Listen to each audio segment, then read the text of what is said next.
Assalamualaikum students. I hope you all will be fine. Open your Urdu Qaida, page number 49. Page number 49 पे हम पढ़ेंगे वाव का सिलसिला। तमाम हरूफ तहज्जी को वाव के साथ मिलाकर लिखना सीखेंगे हम इस पेज पे। पहले क्या है?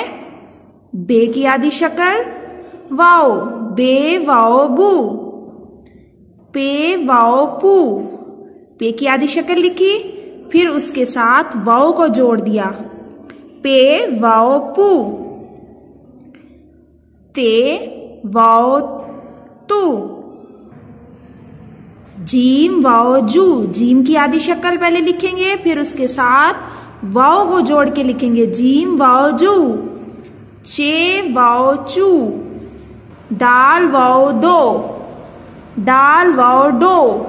देखिए दाल के खानदान की आधी इश्काल नहीं होती, इसलिए हम ये पूरा लिखेंगे, दाल वाव दो, दाल वाव डो।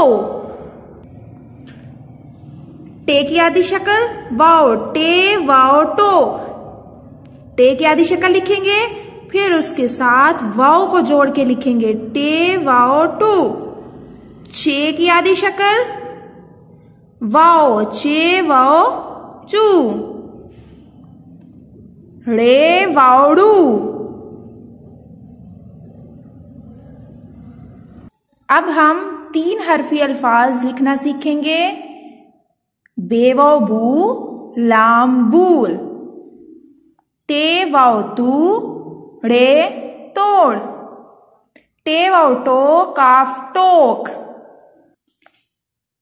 रे वाव जे रोज। पे वाव पू, ते अलिफ ता, पोता। रे वाव रू, नून अलिफ ना, रोना। रे वाव नून अलिफ ना, रोना। ते वाव तो, लाम अलिफ ला, तोला। ओके स्टूडेंट्स, अल्लाह हाफिज, फी अमानिल्लाह।